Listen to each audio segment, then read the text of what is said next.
seguinte. Eu não sabia que ia ser esse domingo não, mas foi. Diz assim a palavra de Deus, ó. Porque vós, irmãos, fostes chamados à liberdade, porém, não usei da liberdade para dar ocasião à carne. Sede antes servos uns dos outros pelo amor, porque toda a lei se cumpre em um só preceito, a saber, amarás ao teu próximo como a ti mesmo. Se vós, porém, vos mordeis e devorais uns aos outros, vede que não sejais mutuamente destruídos. Digo, porém, andai no Espírito, e jamais satisfazeis a concupiscência da carne, porque a carne limita contra o Espírito, e o Espírito contra a carne, porque são opostos entre si, para que não façais o que porventura seja do vosso querer. Mas se sois guiados pelo Espírito, não estáis sob a lei. Ora, as obras da carne são conhecidas, e são prostituição, impureza, lascívia, idolatria, feitiçaria, inimizade, porfias, ciúmes, iras, discórdias, dissensões, facções, inveja, bebedice, glutonaria e coisas semelhantes a estas, a respeito das quais eu vos declaro, como já outrora vos preveni, que não herdarão o reino dos céus o que tais coisas praticam. Mas o fruto do Espírito é amor, alegria, paz, longanimidade, benignidade, bondade, fidelidade, mansidão, domínio próprio. Contra essas coisas não há lei. E os que são de Cristo crucificaram a carne com as suas paixões e concupiscências. Se vivemos no Espírito, andamos também no Espírito. Não nos deixemos possuir de vanglória, provocando uns aos outros, tendo inveja uns aos outros. Vamos lá para o 6 agora, o versículo 7 e 8.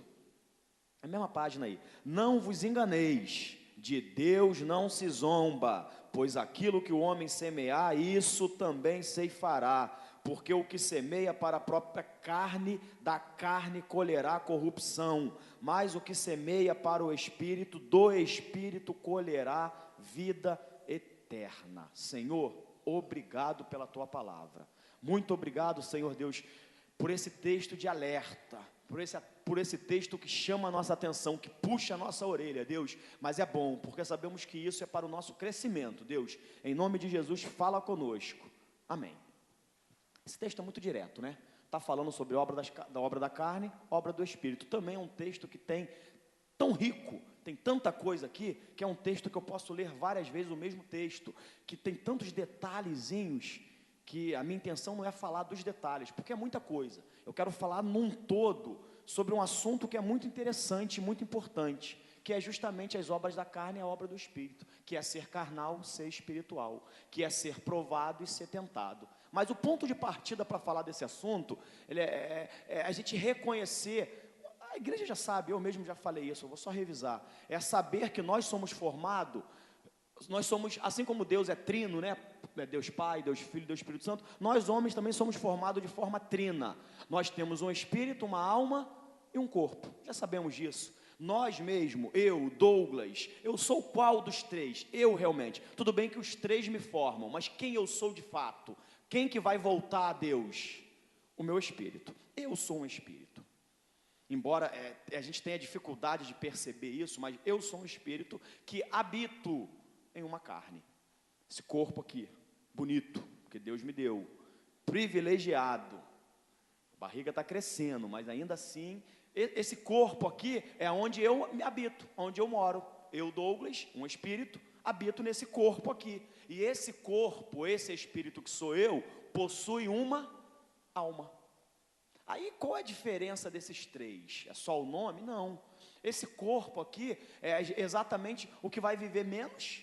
O corpo ele vive ali aproximadamente o quê? 70, 80, 90 anos, a média, enquanto o espírito é eterno, vai viver eternamente, seja com Cristo na glória ou não, né? Porque o inferno também é uma realidade. Então, a questão é, essa carne aqui foi nos dada justamente para que nós nos comuniquemos com o mundo físico. Então, para isso serve a minha carne. A carne tem, por exemplo, os 5 sentidos lá, né? É com a carne que eu enxergo as coisas materiais, é com a carne que eu ouço, é com a carne, com a língua, né? Que eu falo, que eu sinto o gosto das coisas, que eu toco. Então, eu me comunico com o mundo físico através do corpo. A minha alma está relacionada com as minhas emoções, com o meu intelecto, a minha inteligência. Eu tenho facilidade, por exemplo, em matemática, dificuldade em línguas lá, né? Inglês, tal. É porque o meu intelecto tem essa facilidade. A minha alma, que está relacionada, é a alma, por exemplo, que se emociona. A alma fica emocionada, a alma chora, né? A alma tem essa questão. Por isso que a gente fala que a paz de Deus, que excede todo o entendimento, que a alegria do Senhor é uma alegria, é uma paz que não estão na alma. Porque a alma, ela é circunstancial. A alma, ela está alegre quando as circunstâncias são favoráveis. Quando eu passo no vestibular, quando eu recebo uma promoção, quando eu compro um carro novo, né? Quando meu filho vai nascer, quando as circunstâncias vão acontecendo, a alma se alegra ou fica triste quando um parente morre, quando eu sou mandado, né? O meu carro fura o pneu, eu no meio da rua. Então, a gente fica triste. Tudo é questão da alma. Agora, quando se refere à alegria do espírito, a paz que excede todo o entendimento é uma paz no espírito, é uma paz, é uma alegria que não é circunstancial. As coisas estão tudo ruim, mas ainda assim eu fico em paz, porque eu sei que Deus está no controle. Ainda assim eu estou alegre, porque embora as coisas não sejam favoráveis, mas lá dentro eu sei que no final as coisas vão dar certo. Então isso daí, essa paz e essa alegria bíblica do fruto do Espírito, é no Espírito. Então a alma está relacionada a isso, as emoções, aos intelectos, e o Espírito. O Espírito é de fato quem nós somos. Quando Deus criou Adão, Ele fez um barrozinho, era um robozinho não, era um bonequinho. Aquele bonequinho não era nada, aquele bonequinho foi tirado da terra, e da terra ele ia voltar. A Bíblia falou isso, que o corpo foi tirado do pó e o pó voltará. Aí quando que Adão de fato veio a existir? Quando Deus soprou nas narinas dele fôlego de vida. Aí Deus colocou um espírito dentro daquele bonequinho, que era Adão. Aí sim, aí aquele espírito passou a habitar dentro daquele corpo. Aí Adão passou a ser alma, passou a ser um ser vivente. Então nós temos essa qualidade trina. Somos um espírito que possuímos uma alma e habitamos em um corpo. O pessoal da escola de vida vai ouvir tanto essa frase que vai dormir sonhando com essa frase. Que nós somos um espírito, possuímos uma alma e habitamos em um corpo. Amém? Esse é o primeiro ponto de partida. Segundo ponto de partida que nós temos que ter para entender essa questão aqui do andar na carne e andar no espírito, a segunda coisa que temos que saber é que nós, os crentes, o homem, todo homem, independente se é crente ou não, ele é um espírito que que tem uma alma e habita num corpo. Mas nós, os crentes, especificamente nós podemos ser de três. Na verdade, nós os crentes não. O crente pode ser de duas categorias. E quem não é crente é de uma terceira. Todo ser humano, quando nasce, ele é um homem que a Bíblia diz que é um homem natural. E eu queria ler com vocês essa parte aí. Abram lá comigo em 1 Coríntios 2. Eu não vou ler todos os textos, mas alguns eu vou ler. Esse eu queria ler. 1 Coríntios 2, 14, versículo 14 e versículo 15, que fala sobre essa questão do homem natural. Deixam aberto, eu só vou ler o 1 Coríntios 2, 14 agora. Depois eu vou ler o 15, então deixa a Bíblia aberta. Fala assim, ó: ora, o homem natural não aceita as coisas do Espírito de Deus, porque lhe são loucura, e não pode entendê-las, porque elas se discernem espiritualmente. Foi aquilo que nós falamos aqui durante a ministração, que a nossa mente não consegue, a mente natural, física, não entende as coisas, porque só dá para compreender espiritualmente. Então todo homem quando nasce, ele é um homem natural, é um homem que só sabe se comunicar através da parte física, através dos sentidos. ele não sabe se comunicar com Deus ainda, o espírito dele ainda está morto, ele ainda não tem esse encontro. Aí quando esse homem natural, esse não é a igreja, esse é a galera que está lá no mundo, o homem natural não se preocupa com as coisas de Deus, o homem natural ele vive da forma que ele acha que tem que viver. Tem homens naturais que são até boas pessoas, que você olha assim, tem um bom caráter, pessoas que têm uma boa conduta, pessoas legais, mas ela anda a vida do jeito que ela acha que é o certo. O julgamento dela é um julgamento pessoal, ela acha que isso é correto, ela age dessa maneira, acha que isso é errado, ela age daquela outra maneira, ela é uma pessoa natural. As pessoas que não são naturais, que somos nós os crentes, nós não agimos da forma que a gente acha que é certo ou não. A gente tem um guia, a gente tem uma bússola, que é a palavra de Deus. A gente se baseia aqui. Para a gente, a conduta do que deve ser feito, do que não deve ser feito, está direcionada na palavra de Deus. Aqui que a gente aprende como agir, como proceder, porque a gente entende que esse livro é a revelação da vontade de Deus para mim e para você.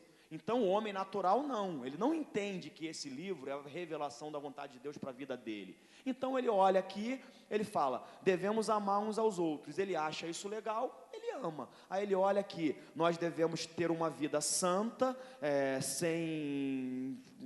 uma vida santa sem falar mal do outro, ele não acha que aquilo é legal, ele fala mal do outro.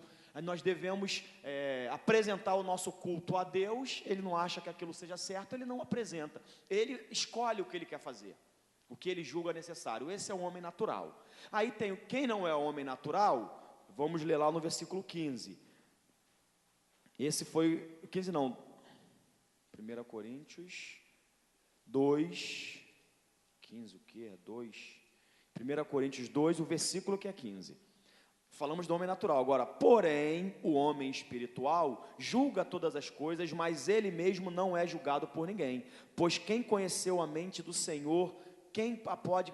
Enfim, aqui o apóstolo Paulo está fazendo diferença entre um homem natural e um homem espiritual. Aí quem é esse homem espiritual? É o homem que entende que ele é um espírito, sou eu e você. É um homem que, quando aceitou a Jesus, quando entregou a sua vida a Deus, o que Deus fez? Deus ressuscitou o espírito daquele homem, eu e você.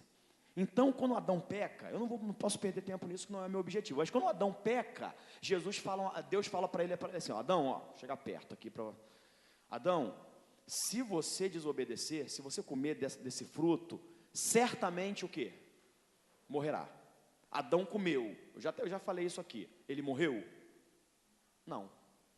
Se eu falar fisicamente, não. Se eu falar que se eu perguntasse assim, o corpo de Adão morreu? Não. Mas Adão morreu? Sim, Adão morreu. Quando ele pecou, o que de Adão que morreu? Quem de fato Adão era? E quem de fato Adão era? Um espírito que Deus soprou lá naquele bonequinho. O bonequinho continuou vivo, mas o espírito de Adão está morto. Agora, se o espírito é eterno, como que ele vai morrer? O espírito não morre, mas ele morreu, porque a morte espiritual não é igual à morte física. A morte física eu existo e de repente eu deixo de existir. A morte espiritual não. A morte espiritual ocorre quando o homem se afasta de Deus. Então Adão certamente morreu, porque ele se afastou de Deus, porque o pecado da desobediência separou, Adão perdeu o acesso a Deus, ele conversava com Deus ali diariamente, isso até aponta para um devocional, né? Coisa diária, diariamente Deus ali, toda tardezinha Deus ia conversar com Adão, aponta que essa questão do estar falando com Deus, estar orando todos os dias, não é uma coisa assim da nossa cabeça, né? Deus sentiu essa necessidade, por isso diariamente, toda tarde Deus ia conversar com Adão ali, Adão conversava com Deus, e a gente deveria também continuar fazendo isso, diariamente conversar com Deus em oração, mas enfim, o espírito de Adão morreu porque ele se afastou de Deus. Aí quando ele se afasta de Deus e ele morre, aí Jesus na cruz do Calvário tem toda uma promessa, eu não vou entrar nesse detalhe, porque eu vou perder muito tempo nesse detalhe, mas quando Cristo morre na cruz, que nós estamos lembrando hoje na Santa Ceia, Jesus o que ele faz? Ele novamente nos liga a Deus. Ele faz com que aquele espírito que estava morto, separado de Deus, volte a ter comunhão com Deus através do sangue dele. Ou seja, o espírito foi ressuscitado. Se o espírito morrer é afastar de Deus, quando o espírito volta a se aproximar de Deus, ele foi ressuscitado. Então, quando o espírito é ressuscitado, é assim. Por isso que nós temos o espírito ressuscitado, por isso que nós somos uma nova criatura. Aí vem também um outro detalhe importante. Quem é que foi ressuscitado? Se minha carne nunca morreu, ela também não foi ressuscitada. A minha carne, ela não nasce de novo. É importante essa compreensão, porque eu vou falar agora do texto de Gálatas. A minha e a sua carne, ela estava afastada de Deus, ela tinha inveja, ela tinha cobiça, ela gosta de satisfazer os desejos dela, sejam sexuais, seja o que for, ela rouba, ela mata. A minha carne faz isso antes de eu aceitar Jesus. Aí eu aceito a Jesus. Quem ressuscitou? O meu espírito. E a minha carne? Ela continua querendo matar, continua com desejos sexuais, continua querendo roubar. Por isso que o apóstolo Paulo falou que ele sujeitava a carne dele todos os dias à vontade dele, ou seja, à vontade do espírito dele. Porque o Espírito nasceu de novo, o Espírito que é Deus, o Espírito é santificado, o Espírito foi justificado, mas a carne continua querendo as mesmas coisas. Então nós temos que mortificar a nossa carne todos os dias. Como? A gente vai ver daqui a pouco, mas vigiando, estando atento, fugindo da aparência do mal, reconhecendo as nossas fraquezas. Às vezes o que eu tenho dificuldade e fraqueza não é a mesma que Isael, que o Cláudio, que a Helena. Às vezes cada um tem fraqueza num ponto específico. O diabo, ele sabe, e ele vai te tentar. A Bíblia diz que nós somos tentados, a gente vai ler daqui a pouco. Tiago fala, nós somos tentados pelas nossas próprias concupiscências. Então nós somos tentados em cima daquilo que nós já somos fracos. Então, se eu sei que eu sou fraco nisso, eu vou dar uma atenção especial a isso, eu vou orar, eu vou buscar a Deus, eu vou fugir da aparência do mal em relação àquilo ali. Por quê? Porque a minha carne, ela continua mundana, continua vacilando. Se eu deixar, ferrou. E a minha alma também nasce de novo? Também não. Por isso que o apóstolo Paulo fala o que a respeito da alma? Lá em Romanos, que nós devemos transformar a nossa alma. Ele não usa a palavra alma, ele usa a palavra mente. Mas a alma não é o intelecto, não é a nossa inteligência, os nossos pensamentos, desejos até. Então, o desejo se manifesta na carne, mas começa na nossa alma. Então, a nossa alma, ela precisa ser transformada pelo quê? Pela palavra. Eu tenho que mortificar a minha carne, eu tenho que transformar a minha alma pela palavra de Deus, a minha mente, a forma que eu penso, o meu intelecto, os meus desejos, as minhas emoções, os meus sentimentos, têm que estar pautados na palavra. Exemplo clássico de pautar a nossa mente na palavra é a questão do perdão. É o exemplo mais clássico que tem. Uma pessoa fez algo contra você, algo que não se faz. Qualquer pessoa que você levar aquela causa, qualquer juiz, qualquer pessoa que você levar, a nossa causa foi essa, ele fez isso, eu fiz isso. Quem está certo? Todo mundo vai dizer, você está certo. É uma coisa óbvia, mas ainda assim, o que Deus manda fazer? Se você fez alguma coisa contra ele, vai e peça perdão. E se ele fez contra você, vai e peça perdão. Gente, quando alguém faz alguma coisa contra você, o teu sentimento é de amorzinho, de perdoar. Eu amo fulano que fez determinadas coisas contigo. O sentimento não é. O teu sentimento é de frieza, é de afastar, o teu sentimento é que aquela pessoa morra. Esse é o teu sentimento. Mas a gente age pelos nossos sentimentos? Não. Eu tenho que pegar a minha alma, os meus sentimentos e pautar e transformar ele na palavra. Aí eu pego o meu sentimento e falo, o que Deus manda? Manda eu perdoar independente de sentimento. Eu vou e perdoo. Aí quando eu ajo à altura da palavra de Deus, quando eu ajo à altura do que eu creio, e eu creio que a vontade de Deus é que eu faça aquilo, aí eu vou, mesmo que o sentimento esteja me puxando, aí eu vou e falo, poxa, desculpa, aquele mal entendido, não deveria ter falado daquele jeito, Foi a pessoa que fez contigo, foi você não. Ela que estava errada. Ela ainda vai dizer assim, não sei não. Ela que é errada, mas ainda assim põe uma desculpa. Aí você fala, aí quando você começa a agir dessa maneira, aí o milagre começa a acontecer. Aí a sua mente começa a ser transformada. Aí pode ser que até sentimento você possa passar a ter. Mas inicialmente, não tem sentimento nenhum não. A tua alma continua mundana. Agora, quem é que de fato é transformado? O nosso espírito. Ele sim, ele muda completamente. Ele começa a ter sede de Deus. Às vezes você está cansado, não quer vir na igreja, né?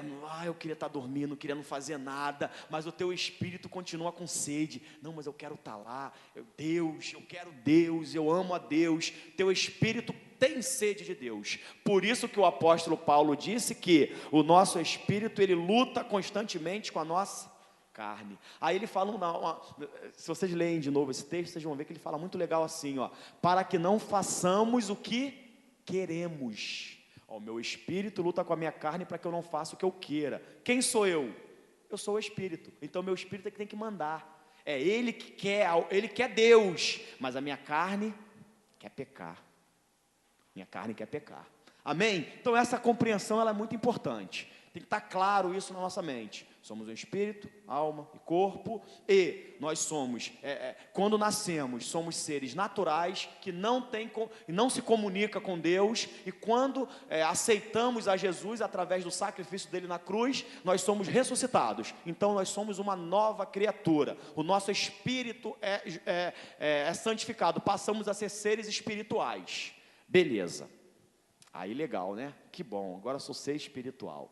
Mas o ser espiritual, que é a igreja, agora não estou mais falando do mundo, agora estou falando de mim, de você, nós os crentes, podemos ser ou espirituais, se em mim e você for manifestos os frutos do Espírito, ou eu e você podemos ser carnais, embora seres espirituais, embora com o espírito ressuscitado, mas ainda assim carnal. Se em mim e você for manifestos os frutos da carne, eu manifesto os frutos do espírito, eu sou um crente espiritual. Eu manifesto os frutos da carne, eu sou um crente carnal.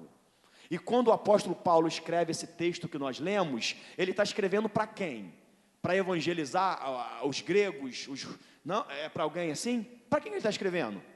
Para a igreja que está em Corintos, para os crentes. Tinha crente carnal e tinha crente espiritual. O Tony deu uma aula dessa na sexta-feira agora, que eu ouvi, e eu achei muito legal. Ele falou uma coisa muito interessante, que todos nós, eu não tinha parado para pensar dessa forma, depois que ele falou, eu falei, caramba, é isso aí mesmo. Todos nós, inicialmente, enquanto estamos naquela fase inicial do Evangelho, fatalmente somos carnais. Fatalmente. Porque a gente não conhece ainda a palavra, a gente não conhece ainda todos a solidez ali, temos que ser tratados realmente com papinha. Está começando o Evangelho, está aprendendo quem é Deus, está aprendendo quem somos em Cristo, dos nossos direitos conquistados por Jesus na cruz, está caminhando ainda, nenenzinho, aprendendo a falar ainda, aprendendo a andar. Então a gente ainda é carnal, a gente ainda, muitas pessoas que vêm para a igreja, falavam muito palavrão, e de vez em quando ainda soltam um palavrãozinho ou outro, né?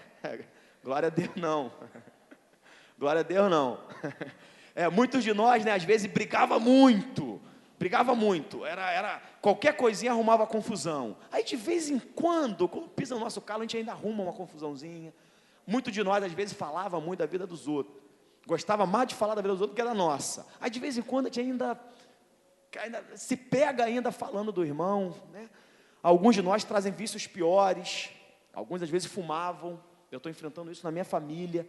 Toda vez que eu vou em São Gonçalo, tem uma tia, ainda bem que ela não vê minhas mensagens, ela não tem uma de Facebook, mas toda vez que eu vou, ela sempre fala, toda vez eu vejo a inquietação dela. Já orei a Deus em direção a isso, mas eu preciso parar para sentar com ela, para a gente conversar com mais tempo, porque sempre é ela junto. Toda vez que eu chego lá, é sempre a mesma coisa. Pelo menos umas 4 vezes que eu fui lá, foi a mesma coisa. Pô, meu filho, mas eu estou com medo de ir para o inferno. é que, poxa, eu não consigo, eu parei uma vez, passei mal, porque ela fuma cigarro. Passei mal, eu não estou fumando muito não, estou fumando 3 cigarros só por dia, tal, mas eu não consigo. A prisão que ela tem desse vício. Então, muitas das vezes, a gente aceita Jesus e tem um vício, às vezes, de 30 anos, às vezes Deus te transforma na hora, às vezes a gente tem uma dificuldade maior, tal, acontece. Às vezes é a questão da bebida e outras questões mais. A gente continua nisso no iniciozinho dali do Evangelho. O que não pode? É eu ficar a vida inteira, 10, 20, isso aqui eu estou reproduzindo o que o Tony falou, 20, 30, 40, 100 anos, Deus vem e arrebata a igreja e eu continuo aquele mesmo crente carnal, que continua fazendo as mesmas coisas que eu fazia quando eu tinha 1 mês de convertido. Isso aqui não pode. A igreja, gente, não fiquem pensando que aqui só tem pessoas perfeitas. Não tem. O próprio Jesus falou, para que serviria um médico, um hospital, se todo mundo tivesse curado? Na verdade, a igreja é para receber os malucos mesmo, aqueles caras que têm aquelas ideias doidas, aquele camarada que fuma, que é homossexual. A igreja está de braços abertos para esse pessoal mesmo. Aí eles vão entrar aqui da noite para o dia, agora eu sou... Não, isso é um processo, demora. Então, na igreja, nós somos assim, nós somos problemáticos, isso é natural. O que é que não pode? É eu continuar problemático a vida inteira. Caramba, eu tenho que parar, eu para mim mesmo falar, ô Douglas, vamos parar, cara, chega de ser problemático, vamos crescer, vamos amadurecer, vamos deixar de ser carnal e passar a ser espiritual, amém? Glória a Deus, é isso aí mesmo, ó. Aí, entendido isso, claro essa questão, vamos entrar no que realmente é o objetivo. Nós, o que vai decidir se eu sou carnal ou se eu sou espiritual? Nós passamos por 2 coisas, todos nós, a todo momento, inclusive o próprio Jesus. Todos nós somos provados e todos nós somos tentados. Provação e tentação é a mesma coisa? Não, são 2 coisas totalmente opostas. E eu queria falar com vocês, pelo menos iniciar aqui, a falar de provação mesmo. Para isso eu queria te convidar a abrir a Bíblia lá em Tiago, primeiro capítulo de Tiago, que é Tiago 1. Eu vou ler, na verdade, 2 textos.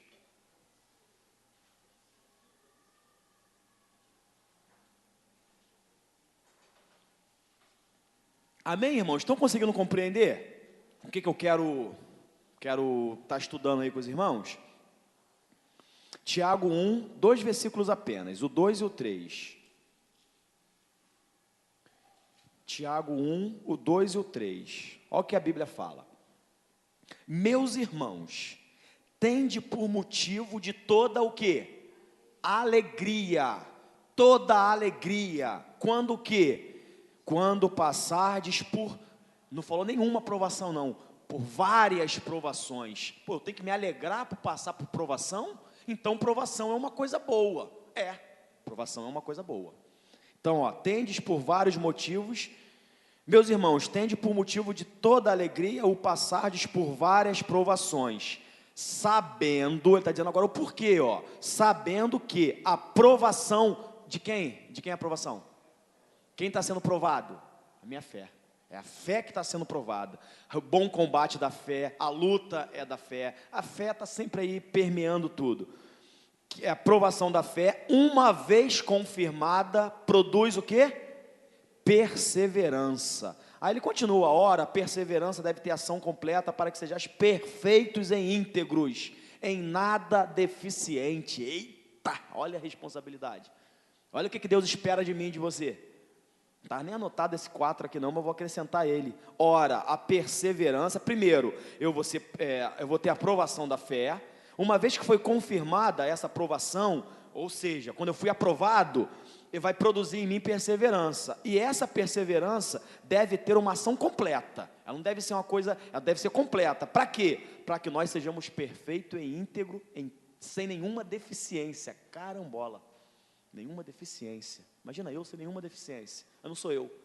Aí eu sou outra pessoa, tem que mudar o nome.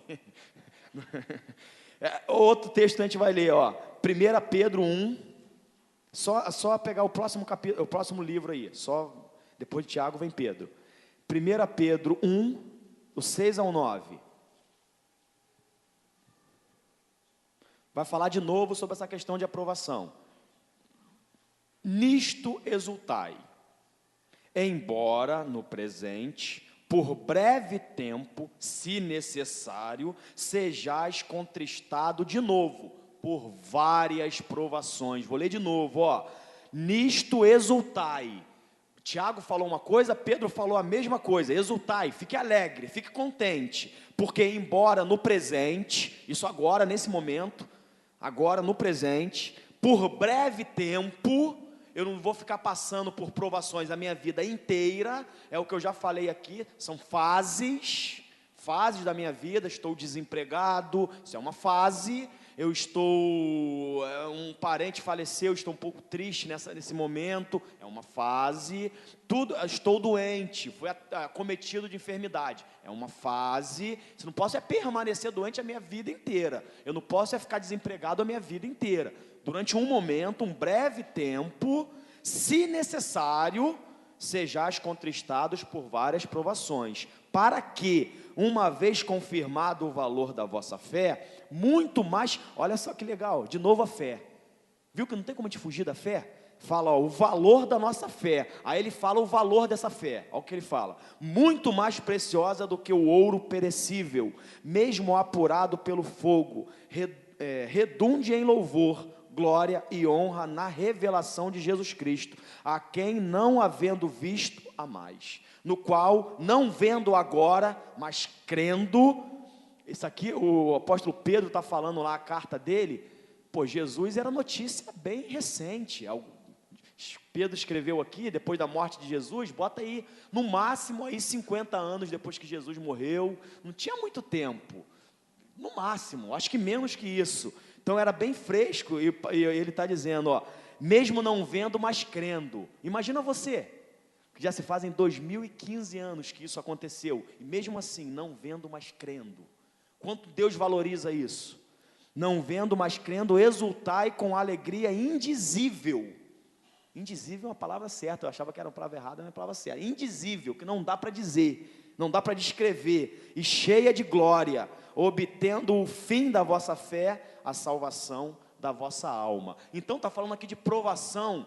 Observem que os textos que nós lemos, fala sempre de provação como sendo alguma coisa positiva, como sendo algo bom, como sendo algo devido, e realmente é. Por quê? Pelo menos por 3 motivos. Primeiro, quem está sendo provada não é você, não sou eu. Quem está sendo provada é a minha e a sua fé. É a primeira coisa. Eu botei aqui alguns exemplos só para provar para vocês. E o primeiro deles é o exemplo de Abraão. O que estava sendo provado ali? Era o Isaac em si, quando Abraão foi sacrificar Isaac? O que estava sendo provado ali? Deus queria realmente aquele sacrifício? O que estava sendo provado era se Abraão cria, se ele estava crendo, se ele tinha fé realmente, que aquela era a vontade de Deus, e a fé dele estava sendo provada.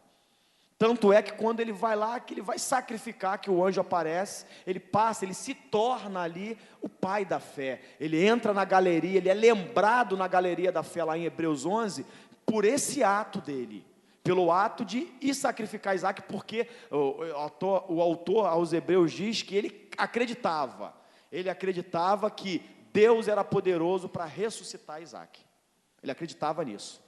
A crença dele era essa: se Deus mandou, eu vou fazer, mesmo que meu filho morra, Deus é poderoso para ressuscitar o meu filho.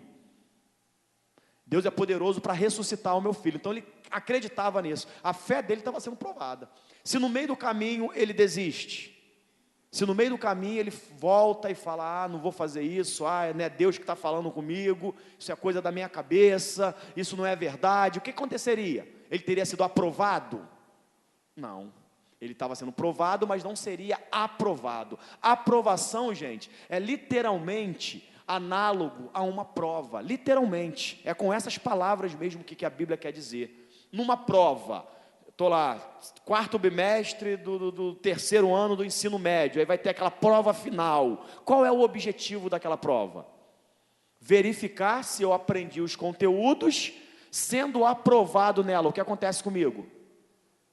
Eu aprovo, eu ganho o diploma do ensino médio ali, ganho a oportunidade de poder fazer um ensino superior, porque eu fui aprovado. A intenção daquela prova, a intenção de um professor, quando faz uma prova, não é reprovar um aluno, é verificar se aquele aluno aprendeu as coisas que ele deveria ter aprendido durante o ano. Essa, pelo menos, é o que deve ser a prova, né? A prova de Deus, como um professor justo, é assim. É verificar se a minha fé aprendeu o que deveria aprender e se Deus pode contar comigo num nível mais acima. Depois que Abraão foi aprovado, Deus pôde contar com Abraão no nível um pouco mais acima. Deus ia contando. E Abraão ia ser provado de novo e ia só subindo. Gente, vocês acham que Paulo... Agora eu vou falar aqui um pouco, filosofar um pouco. Vocês acham que Paulo, ele lá no caminho de Damasco, viu aquele brilho lá, tal, se converteu, ele saiu da conversão ali, pronto, já tinha os 9 dons espirituais, já tinha todos os dons ministeriais, já pregava perfeitamente, já falava, já curava e tudo? Com certeza não. Primeiro demorou um tempo bem grande para ele, da conversão dele até a primeira viagem missionária, e ele não recebeu todos os dons de uma vez. Aquilo foi gradativo, foi gradativo. Primeiro, Deus começava a contar com ele numa coisa, ele começou ali ajudando o Barnabé, ele começou ali fazendo isso, tal, aí era aprovado, aí Deus falou, filhão, agora você além disso aí, toma aí, recebe o dom de cura aí ele foi sendo usado daquilo e foi aprovado, filhão, agora você não vai ser só, agora você vai ser pastor também, filhão, agora você vai ser apóstolo, filhão, agora você vai ter discernimento de espírito, filhão, agora eu vou te mostrar o terceiro céu, coisas que não dá para descrever. Aí ele fala, teve um homem, porque ele estava preparado, não foi de uma hora para outra, ele não aceitou a Jesus, aquela luz lá, aí Deus vem cá que eu vou te revelar aqui coisas que, não, foi uma estrada muito grande que ele caminhou, aí Deus falou, agora filhão, você está preparado, eu vou te revelar coisas que são inefáveis. Aí ele estava tão preparado, que ele, para não correr o risco de se vangloriar, ele nem falou que foi ele mesmo, ele disse, eu conheço um homem que foi arrebatado até o terceiro céu e viu coisas que mesmo se eu quisesse, eu não conseguiria descrever. Olha que privilégio, por quê? Porque ele foi sendo aprovado, aprovado, e a intenção de Deus quando prova a nossa fé, é que a gente cresça. Por isso que muitas das vezes a gente fica estagnado, porque nós não conseguimos passar nas provações. Outro exemplo é Daniel. Daniel, gente, quando ele estava diante lá daqueles manjares, ele saiu da terra dele como escravo para uma outra terra. Nessa outra terra não conhecia Deus, não conhecia as leis. Daniel conhecia, Daniel sabia o que ele podia comer, Daniel sabia o que Deus queria de acordo com a lei de Moisés. No entanto, foi apresentado para ele um monte dos manjares do rei. O que devia ter naqueles manjares? Tudo quanto é tipo de animal, de comida que Daniel sabia que ele não podia comer. Então a Bíblia diz que não foi nem Deus que pediu não, ele sentiu no coração de não se contaminar com os manjares do rei. Então a fé dele começou a ser provada ali, porque ele fez um desafio. O desafio dele foi o seguinte, deixa a gente por um período de tempo só comendo legumes. Gente, só comer legume a vida inteira. Quando a pessoa quer emagrecer, o que a pessoa faz? Uma das dietas aí. Só come legume ali, um filezinho de frango pequenininho ali, né? Só, aquela coisa ali, muita alface. A pessoa quer emagrecer, faz isso. A pessoa não está nem aí para emagrecer. Rabada, feijoada, churrasco, mocotó. Não está nem aí, vamos nessa fé aí, vamos na graça. Quando a pessoa, né? Ali, a ideia de Daniel ali, a ideia do rei é que eles se alimentassem bem para ficar fortes, para estudar, para depois se apresentar até o rei. Aí Daniel faz esse desafio. Deixa a gente comer só legume durante esse período. Ele fez esse jejum ali, que também é um assunto muito bom para a gente um dia conversar. Fez aquele jejum ali de comer só legumes, crendo que Deus ia fazer um milagre. A fé dele estava sendo provada.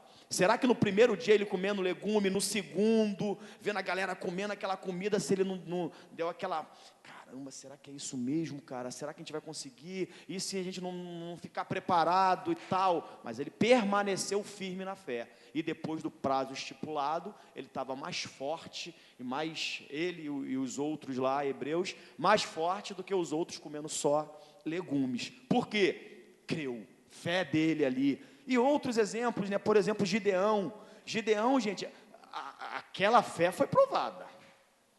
Aquela fé foi provada. Gideão, a quantidade de soldados que Gideão tinha, que eu não vou nem arriscar de falar agora, porque corro o risco de errar, mas eu sei que era da ordem de 30 mil para frente. Na física a gente pode falar da ordem de, que isso não é errado. Então, se eu falar da ordem de 30 mil, é 30, 31, 32, 33, 34, está tranquilo. Então, é da ordem de 30 mil ali que ele tinha. Não dava para guerrear contra os midianitas. Os midianitas tinham muito mais soldados do que ele. Com os 30 mil, era perder certo. Ainda assim, Deus prova a fé daquele homem. Como? Você não vai com os 30, você só vai com 300. Não eram 30, era mais, eu só não lembro quanto mais. 39, 33, 35, não lembro. Mas com 300. Se com 30 não dava, imagina com 300. Quem estava sendo provado ali, gente? Era se ele confiava naquela palavra de Deus. Não era a aprovação ali, não era vou provar se vocês lutam bem. A aprovação ali você confia que com 300 homens você vai vencer porque eu estou contigo. Essa era a aprovação. Você acredita, Abraão, que se eu estou mandando você sacrificar Isaac, essa é a melhor decisão? Acredita? Vai lá e sacrifica. Você acredita, Daniel, que se você não se contaminar, comer só legumes, ainda assim eu te faço mais forte que os outros? A fé estava sendo provada. Fé. Você acredita, Josué? Você acredita que se você ficar marchando e tocando buzinas em volta de uma muralha, ela vai cair? Que negócio maluco! Mas você acredita? A tua fé está sendo posta em prova agora. Vai lá. E aí? Toma uma decisão. A gente fala, gente, parece que é muito, mas é só vivendo mesmo para ver o quanto isso é louco. Às vezes a gente sente de Deus, de doar um dinheiro, uma oferta, a gente fica, será que é, será que não é? Não vai causar dano nenhum para a gente. Às vezes Deus fala, vai lá e fala com fulano, pede perdão lá, você não pode viver assim, separado, brigando. A gente não vai.